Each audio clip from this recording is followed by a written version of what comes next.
예수님의 부활을 찬양하고 예배하기 위해서 이곳에 온 여러분들을 예수님의 이름으로 축복을 드립니다.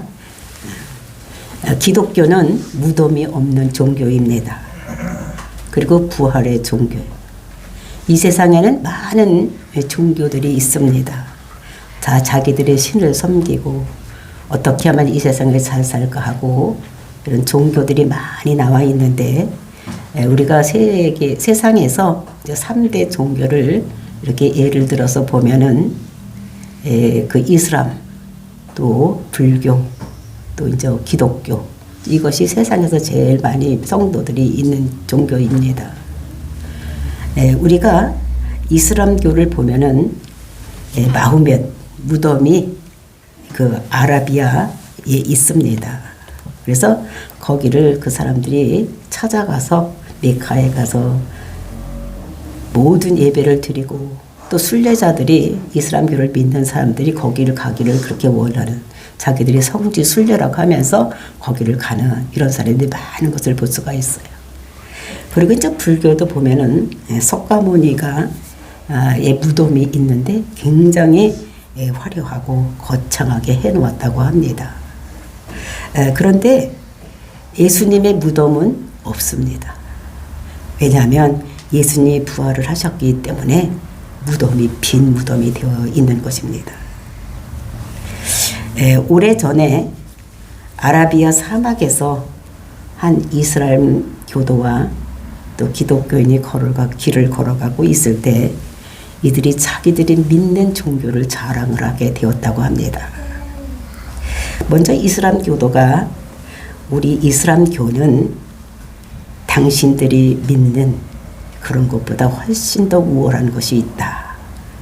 그것이 무엇인가 하면 아라비아에 가면은 메카라는 곳이 있는데 거기 무덤이 있는데 거기에 그 이슬람교를 창시한 이런 자가 거기에 묘가 있는데 굉장히 크게 잘 지어서 우리가 거기를 가서 이렇게 기도도 하고 예배도 드리고 이렇게 한다고 얘기를 하는 것입니다. 그러니까 우리 교주 마호멧 이것을 기리는 것이 있다고 자랑을 하는 것입니다. 근데 당신들의 믿는 그 예수는 그 예수가 예루살렘에서 있었다고 하는데 그곳은 빈 무덤이고 아무것도 없지 않느냐. 그러니까 우리가 믿는 그 마호멧 그거는 이 세상에 살았다는 것을 증거를 하기 위해서 그 무덤 속에 있는 것을 우리가 볼 수가 있다. 근데 당신들의 무덤은 비어 있는 거. 이렇게 하면서 자기가 믿는 그 이슬람교가 훨씬 우월하다는 것을 이제 그 기독교인에게 얘기를 했던 것입니다. 이 말을 듣고 있던 기독인이 겸손하게 듣고 있다가 이제 말을 하기 시작을 합니다. 정말로 그렇다고. 정말로 거기 가면 정말로 그 무덤이 그렇게 화려하고 크고 또 많은 순례자들이 그렇게 오는 거 이런 것들을 보면서 근데 바로 그것이 이슬람교와 우리 기독교의 차이다. 왜냐하면 마호멧 무덤은 그가 죽어서 그 육체가 썩어졌다는 것을 말해주지만 우리 예수 그리스도는 무덤이 비어 있다. 그는 죽었으나 부활해서 지금 이 세상에 육체를 남기고 있는 것이 아니라 그분은 하늘로 올라갔다. 이렇게 얘기를 했다고 합니다. 그래서 이 이슬람교는 이들은 죽은 종교고 우리는 살아서 역사하시는 이런 증거다. 이렇게 얘기를 하는 것을 이렇게 얘기를 했다고 합니다. 그래서 이 말을 들은 이슬람 교도가 아무 말도 대답도 못하고 머리를 푹 쓰고리고 있다가 자기가 정말로 그렇겠구나 이런 생각을 했다고 합니다. 그래서 이제 우리가 여기서 봤을 때에 오늘 본문 우리가 고린도전서 15장을 읽었는데 그 15장은 부활장이라고 합니다.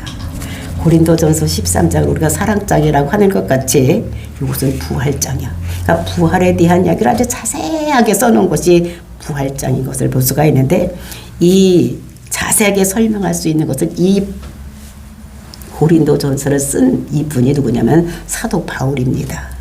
그 사도 바울이 원래는 유대인으로서 그러니까 유대교를 믿던 사람이에요.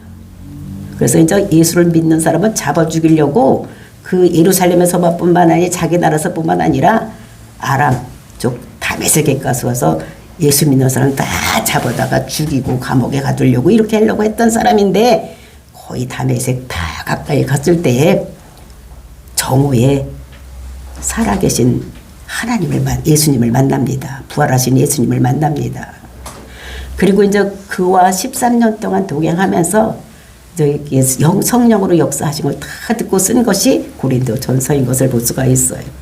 그러니까 예수님이 부활에 대해서 아주 자세하게 논리적으로 이렇게 써놓은 곳이 고린도전서 15장인 것을 볼 수가 있어요. 그래서 이것을 보면 예수님이 어떻게 죽었고 어떻게 부활했고 그 부활에서 무슨 일이 일어났는가를 아주 자세하게 이렇게 써져 있는 것을 볼 수가 있어요. 그러니까 부활의 확실성을 12절 첫 번에 우리가 읽었던 12절에서 말씀하고 있습니다. 그리스도께서 죽은 자 가운데서 다시 살아나셨다 전파되었거늘 너희 중에서 어떤 사람은 어찌하여 죽은 자 가운데서 부활이 없다 하느냐. 이제 고린도 교회에 이제 사도 바울이 이 복음을 전했습니다. 그것을 믿는데 어떤 사람은 부활을 될 것을 믿고 있는 사람도 있는데 그 그리스도인이 그 교회 고린도 교회에 있는 사람 중에서 부활이 어떻게 될 수가 있냐, 어떻게 사람이 살아날 수가 있냐, 죽었는데 그건 말도 안 된다 이렇게 믿던 사람이, 그러니까 교회 안에도 그런 사람이 있다는 것입니다. 그러니까 오늘날도 이 교회 안에는 예수님의 부활을 믿는 사람도 있고 부활을 믿지 않는 사람들, 아이고 한번 죽으면 고만이지 뭐 죽은 사람이 어떻게 살아나, 이렇게 하고 있다는 것을 얘기를 하고 있는 것입니다. 그래서 그때 고린도 교회에 소문이 두 가지가 있었는데 어떤 소문이 있었느냐, 그 첫 번째는 기절설이요. 그러니까 기절했다는 것입니다. 그러니까 예수님께서 십자가에서 달린 것은 분명한데 근데 완전히 죽지를 않고 기절을 했다는 거예요. 그래서 기절을 한 것을 무덤 속에 갖다 놨더니 그건 우리나라 같이 그 무덤이 이렇게 땅 속에다 파묻는 무덤이 아닙니다. 돌 무덤이 돼서 문을 이렇게 공간이 돼서 거기 갖다 이렇게 넣었다가 이제 문을 열고 이제 돌문을 열고 나올 수 있게 하는 거예요. 그러니까 갖다 놨는데 기절했다가 살아났다고 이런 소문이 그때 고린도 교회에 이렇게 들려지는 것입니다. 그러니까 기절했다가 깨났다 이렇게 생각하는 사람도 있었고, 또 이제 두 번째로는 어떤 소문이 있었느냐, 도적질을 해서 갔다. 그러니까 훔쳐갔다는 게, 누가 훔쳐갔다는 거지, 시체를. 그 예수님이 십자가에서 죽기는 죽었는데 무덤에 장사를 하긴 했는데도 불구하고 예수님 제자들이 로마 군병들을 매수를 해서 딴 곳에 두고 예수님이 부활했다 이렇게 했다는 소문이 들렸다는 것입니다. 그런 설이 고린도 교회 안에 있으니까 사람들이 들어보고 그게 맞을 것 같다. 우리가 인간의 눈으로 봤을 때 아직까지 한 번도 살아난 것을 못 본 사람들이니까 그게 더 설득력이 있어 보이는 거예요. 그랬을 때 기절설에 대해서는, 기절했다 이런 것에 대해서는 우리가 요한복음 19장 34절을 보면 한 군인이 옆구리를 창으로 찌르니 곧 피와 물이 나오더라. 그러니까 십자가 달려서 죽은 예수를 확인하기 위해서 뭘 했냐면 옆에서 창으로 꽉 옆구리를 찔렀다는 것입니다. 그러니 거기서 피하고 물이 쭉 흘러내렸다는 것이죠. 그걸 써놓은 것을 우리가 보죠. 그러니까 죽은 척하고 있는지를 확인하기 위해서 뭐냐면 확인 사살을 하는 것입니다. 그러니까 그 죽은 척하고 있다가 그 죽이려고 하는 사람이 어디로 가면 살아나려고 이렇게 했다는 그런 것을 막기 위해서, 그러니까 죽인 다음에 반드시 화식인 사살을 다시 하는 이런 것인 것을. 그래서 그것이 이사야서 53장 3절에는 그것이 예언되고 있어. 그렇게 창에 찔릴 것이라는 것이.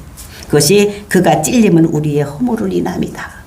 그러니까 예수님께서 그렇게 창으로 십자가에 있는 걸 꽉 로마군에 찔린 것은 700여 년 전에 그렇게 될 것이라는 것을 성경에서 예언을 하고 있는데 그것이 이루어졌다는 것입니다.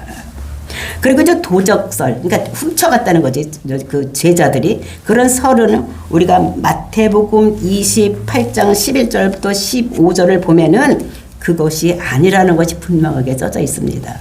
그러니까 예수님께서 십자가 죽고 그것을 다른 이제 그 본 사람들이 그 부활하고 아무것도 빈 무덤에 되어 있으니까 로마 군병들이 지켰었습니다. 근데 시체가 어디로 가는지 없어진 거예요. 밤새도록 지켰는데도 못 지키고 있었어. 그러니까 이제 이 사람들이 어떻게 했냐면 가서 얘기를 하는 것이 11절서부터 15절까지입니다. 여자들이 갈 때 경비병 중 몇이 성에 들어가 모든 된 일을 제사장들에게 알리니 그들이 장로들과 함께 모여 의논하고 군인들에게 돈을 많이 주며 이르되 너희가 말하기를 그의 제자들이 밤에 와서 우리가 잘 때에 그를 도둑질하여 갔다 하라. 그러니까 군병들에게 이 제자들이 훔쳐간 것이 아니라 없어졌으니까 그 제사장이 뭐라는 군병들한테 내가 자는 사이에 우리가 자는 사이에 제자들이어서 훔쳐갔다고 거짓말을 하라는 것입니다. 내가 돈을 줄 테니까 늘 거짓말 하라고 이렇게 했다는 것입니다. 그러면서 만일 이 말이 총독에게 들리면 이게 거짓말 했다는 것이 총독에게 들리면 어떻게 했냐? 우리가 권하여 너희로 근심하지 않게 하리라. 만약에 이렇게 니들이 시체를 잘못 지켜서 훔쳐간 것을 발각이 총독에게 들려지거든 내가 그것을 잘 무마시킬 테니까 너희들 가서 거짓말해라 이렇게 했다는 것입니다. 그래서 군인들이 돈을 받고 가르친 대로 하였으니 이 말이 오늘날까지 유대인 가운데 두루 퍼지니라. 그 돈을 받고서 이렇게 했기 때문에 그런 말을 군인들이 나가서 이렇게 했다는 것입니다. 그러니까 도적질하는 것은 차라리 거짓말 시킨 건 누가 시켰는가 하면 제자들이 그 시체를 훔쳐간 것이 아니라 군병들이 어떻게 지키다가 그거 잘못돼서 발각될까 해서 거짓말을 시켜 제자들이 훔쳐갔다고 거짓말을 시킨 것이다라는 것이 성경에 나와 있는 것입니다. 그러면서 13절 말씀입니다. 본문으로 와서 고린도전서 15절 13절입니다. 만일 죽은 자의 부활이 없으면 그리스도도 다시 살아나지 못하였으리라. 만약에 죽은 자가 부활하는 것이 없으면 예수님께서 죽었으니까 다시 부활될 것이 없다는 것입니다. 그러면서 그리스도 14절 그리스도께서 만일 다시 살아나지 못하셨으면 우리가 전파하는 것도 헛것이요 또 너희 믿음도 헛것이다.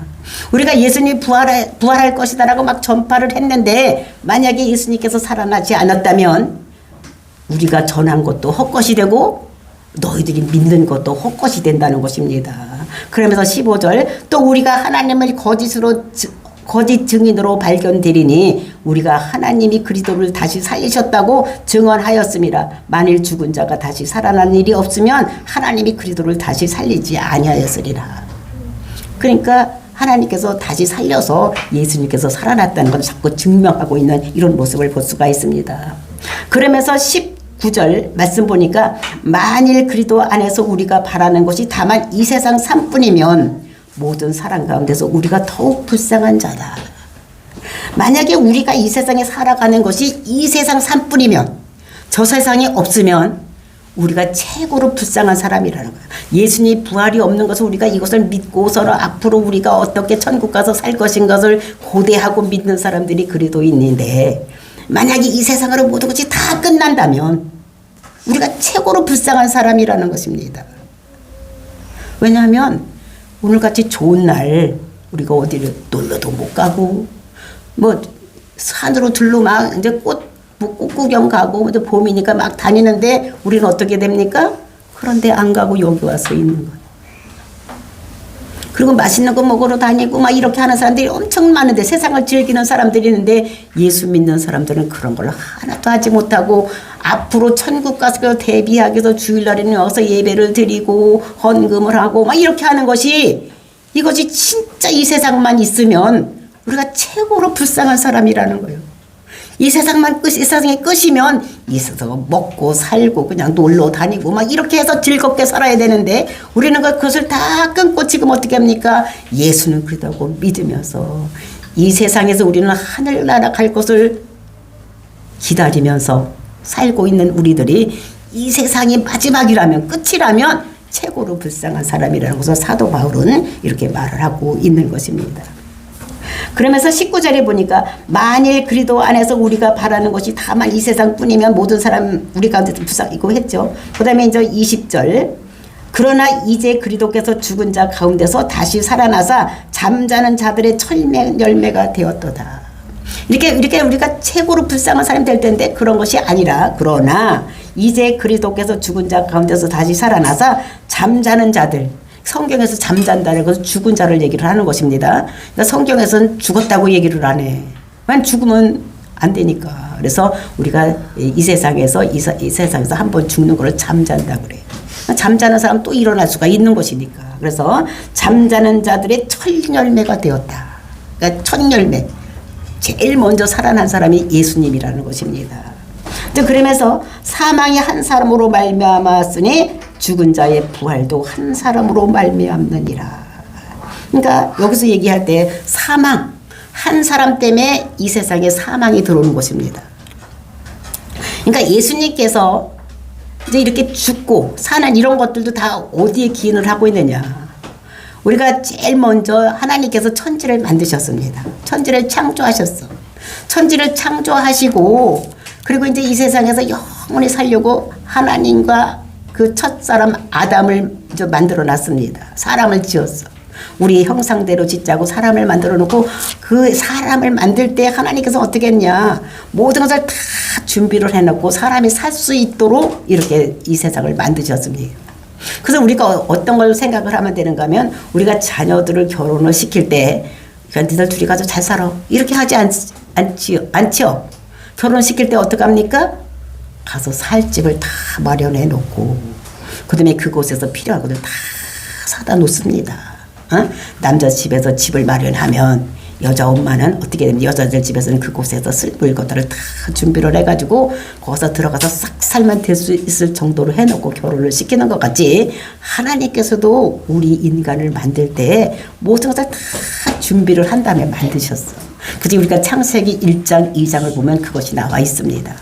그래서 제일 먼저 이 세상에 흑암이 있고 곤고할 때에 하나님께서 세상을 다 만드는 이런 것들을 볼 수가 있어요. 그리고 이제 첫 번에 이제 깜깜한데 살 수 없으니까 빛문도 만드는 거예요. 빛을 만들어. 빛이 있으라 말씀을 했을 때 모든 것을 만드시고. 그리고 이제 그 분이 또 우리가 살 수 있는 땅도 만들어 놓고 그 다음에 하늘도 만들어 놓고 물도 만들어 놓고 그 다음에 공기도 만들어 놓고 해와 달 별을 만들어 놓고 이제 공기에 이게 공중에 날아다니는 새 물고기 뭐 짐승 이렇게 놓고 맨 마지막에 사람을 만들어 놔서 사람의 모든 것이 필요한 것을 다 만들어 놨어. 그러니까 거기는 어떻게 됩니까? 일도 안 하고 힘들지도 않고 이렇게 사는 낙원이요. 그래서 하나님께서 낙원을 만들어 놓고 아담을 만들어서 살게 했었습니다. 그렇게 살았으니까 거기는 그리고 하나님과 늘 교제를 나눴어. 하나님 말씀하시면 이 아담은 듣고 이제 이렇게 말씀을 하셨는데 이제 이 사람에게 어떻게 됩니까? 너희들은 선악과를 따먹지 말아라. 이 세상 거 모든 거 다 먹을 수 있는데 선악과만 따먹지 말아라. 근데 그 선악과를 따먹도록 뱀이 와서 유혹을 했습니다. 근데 뱀은 우리가 이 세상에서 지금 보는 그런 뱀이 아니에요. 그러니까 사단입니다. 사단이 와서 그거를 유혹을 해서 거기에 넘어간 거예요. 그래서 우리가 그것이 사망이 한 사람으로 말미암아 왔다는 것입니다. 그러니까 그 천지 창조를 하고 사람을 만들어 놓고 영원히 사는 이런 사람으로 만들어 놨는데 이게 죄가 들어왔어. 그러니까 죄에 떠먹지 말라는 걸 하지 말라는 것을 했기 때문에 그때는 법이 하나밖에 없었어. 무슨 법이냐? 하지 말라는 법 하나. 선악과만 따먹지 말고 다 먹어라. 근데 그 한 법을 못 지켜가지고 그러니까 법을 어겼으니까 죄를 진 것입니다. 그러니까 죄의 싹은 사망이기 때문에 모든 인류에게 사망이 온 것이라는 것입니다. 그것이 21절 말씀인 거예요. 사망이 한 사람으로 말미암았으니 죽은 자의 부활도 한 사람으로 말미암는도다. 그러니까 대표성을 얘기를 하는 것입니다. 대표성. 그러니까 우리나라가 다른 나라하고 시합을 할 때 어떻게 합니까? 모든 국민이 1대1로 다 나가서 싸우는 것이 아니잖아요. 그죠? 축구 선수를 할 때도 대표가 나가서 싸워서 일본 대표, 우리나라 대표가 싸워. 그러면 우리나라 대표가 이기면 우리는 내가 괜히 기분이 좋아. 그죠? 내가 싸워서 나가서 이긴 것도 아닌데도 불구하고 우리나라를 대표해서 나가서 싸워서 이겼기 때문에 내가 이긴 거하고 똑같아요. 그래서 우리 인류의 죄도 내가 언제 죄 졌어? 나는 선악과 따먹은 것도 못 봤는데 이러면 안 되는 거예요. 왜냐면 대표성으로 축구 선수에 나가서 졌다고 해서 막 심해요. 네가 싸우지도 않는데 왜 슬퍼해? 이래는 것과 똑같은 것입니다. 그래서 한 사람 아담 때문에 죄가 들어온 것 같이 어떤 한 사람으로 인해서 또 살아나는 역사가 일어난다는 것을 여기서 말씀하고 있는 것입니다. 그래서 이제 이것의 오늘 부활의 핵심이 어디냐? 22절 말씀입니다. 핵심이 아담 안에서 모든 사람이 죽은 것 같이. 그러니까 아담이 그 선악과를 따먹지 말라 그래서 그 법을 어겼기 때문에 죄의 싹슨 사망이라 죽음으로 간 것 같이 그리스도 안에서 모든 사람이 삶을 얻으리라. 그러니까 모든 사람의 삶은 그리스도 안에서.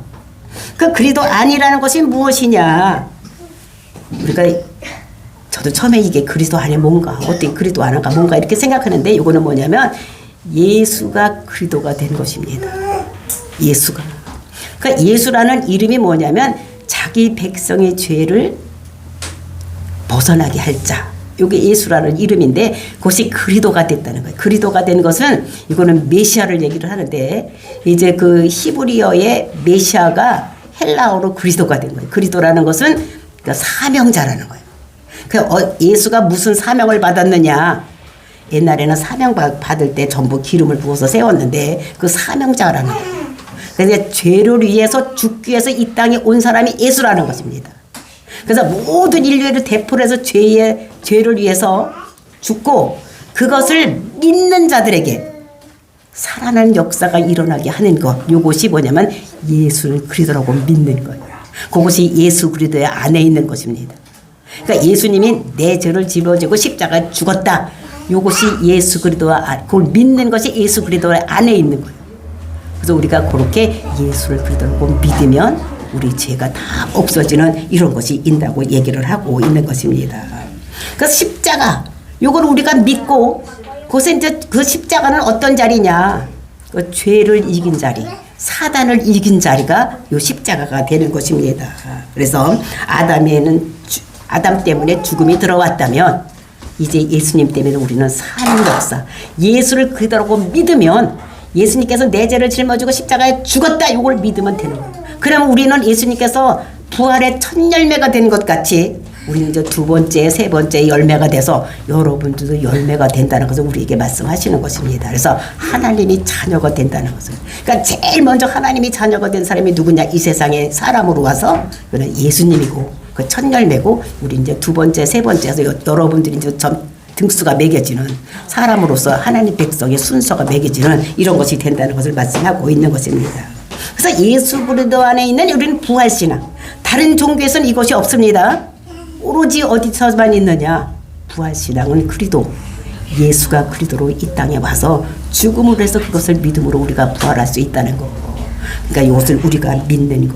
그러니까 부활에 우리가 참여해서 오늘도 이곳에서 우리가 예배를 드리고 이렇게 하는 것인 것을 볼 수가 있는 것입니다. 그래서 예수님의 부활은 이게 우연히 일어나는 것이 아니에요. 예수님이 잠자다가 기절했다가 깨어난 것이 아닌 것입니다. 하나님께서 이것이 내가 옳다고 이렇게 제가 없어서 내가 살린 것이라고 얘기를 하는 것을 볼 수가 있는데 정말 이것이 초대교회 안에 사도들은 이 전하는 복음을 전할 때 어떤 것을 전했느냐. 하나님 나라가 임했다고 전했습니다. 그리고 이제 예수는 그리스도다. 이렇게 전했고 그 다음에 이제 유대인들은 수천 년 동안 이렇게 예수를 기다리고 왔는데 그분이 메시아라고 이렇게 얘기를 하면서 그거를 기다리고 있었는데 이것이 그냥 우리가 어떻게 되냐 이 예수를 믿는 사람들은 목숨을 걸고 그거를 전하는 이런 것들을 볼 수가 있어요. 그래서 우리는 예수님 부활이 우연히 일어난 일이 아니고 구약 시대부터 예언된 모든 것을 이루기 위해서 이렇게 성취된 것이다. 근데 만약에 예수님께서 부활하지 않고 그리고 무덤도 여기 있다고 하면은 하나님은 거짓말장인 거예요. 부활한다고 했는데 그대로 안 하면 어떻게 거짓말장이가 되는 이런 것들을 우리가 볼 수가 있어요. 그러니까 우리는 하나님 말씀을 읽을 필요도 없고 하나님의 말씀을 믿을 필요도 없는 이런 사람들이 된다는 것을. 그래서 그리고 또 예수님은 사역을 하면서도 그 말씀을 하셨습니다. 내가 죽은 다음에 3일 만에 내가 부활할 것이다. 우리가 마가복음 8장 31절을 보면 그 말씀을 하고 있는 것을 볼 수가 있어요. 인자가 많은 고난을 받고 장로들과 대제사장들과 서기관들에게 버림받아 죽임을 당하고 사흘 만에 살아나리라. 이런 말씀을 하셨어요. 그러니까 예수님 본인도 그런 말씀을 하셔서 사역을 할 때. 그러니까 그 말씀이 예언이 그대로 이루어진 것이 예수님께서 살아나신 거 이런 것들을 우리가 보면서 정말 이것은 그냥 교리가 아니라 하나님께서 만세전에 이 부활될 것을 예언해 놓고 또 예수님께서도 이 땅에 오셔서 그것을 말씀하셨고 이제 그것이 그대로 이루어진 것이 부활. 그래서 예수님 부활을 보면서 우리는 내가 앞으로 부활될 것을 믿고 사는 믿음이 우리가 기독교 신앙인 것을 볼 수가 있습니다. 근데 하나님께서는 이게 성경에만 주신 것이 아니라 이 우주 만물 가운데에 성경 말씀 같은 하나님의 그 속성을 그려놓은 것이 있어요. 그래서 우리는 이거를 특별계시라고 성경 말씀을 특별계시라고 하고 세상에서 볼 수 있는 것을 이거를 뭐냐 일반계시라고 그래요. 그러면 죽었던 것 같은지 어떻게 살아나느냐. 우리가 곤충을 보면은 배추 흰나비 요걸 보면은 부활할 수 있다는 것을 우리가 알 수가 있는 것입니다. 첫번에 그 배추 흰나비가 어떻게 됩니까? 첫번에 알로 있어. 첫번에 시퍼런 어떻게 벌거지가 돼서 배추잎을 다 뜯어먹고 있어. 그러다가 어느 날 어떻게 됩니까? 그 배추벌레 시퍼런 배추벌레가 뭐를 만들어? 고추를 만드는 거야. 그러니까 누에 고추가 이렇게 자기 입에서 난 걸로 이렇게 얽어가지고 죽었다가 그것이 다시 나베가 되고 이렇게 나오는 것 같이 우리가 부활할 수 있는 거예요. 그러니까 우리가 그것을 보면서 우리는 그것을 깨달아야지 되는 것입니다. 어떻게 배추벌레가 흰나비가 되는가? 전혀 다른 것으로 이게 변하는 거. 그러니까 우리가 이런 몸을 입고 있다가 이후에 우리는 어떤 몸으로 태어나느냐? 시퍼런 그 배추벌레가 그 흰나비, 배추 흰나비가 되는 것 같이 우리도 이런 몸, 똑같은 나 이런 몸으로 태어나는 것이 아니라 다시 다른 모습으로 태어나서 우리가 하나님 따라서 살 것을 우리들에게 모든 것을 하나님께서는 일반 계시로도 우리에게 보여주는데 그것이 한 가지만 아니라 배추 흰나비만 아니라 누에 고추도 그렇고 파리도 그렇고 이런 것이 전혀 다른 걸로다가 구더기가 뭐가 됩니까? 파리가 되는 거예요. 전혀 다른 모습으로 변화되는 것 같이 우리도 이 세상에 살다가 이런 모습으로 변화되는 것이 아니라 전혀 다른 모습으로 매미도 그렇습니다. 그렇죠? 군뱅이가 살다가 매미가 되는 것 같이 우리가 그런 변화된 것으로 살 수 있다는 것을 부활의 새 아침에 우리가 이것을 깨닫고 부활이 믿어지지 않았던 사람들도 믿고 정말로 예수님 나라에 우리가 하나님 나라 가서 이후에 영원히 살 것을 기대하고 사는 그래서 부활을 믿는 저와 여러분 이 되시기를 예수님의 이름으로 축원을 드립니다. 다 같이 기도하겠습니다.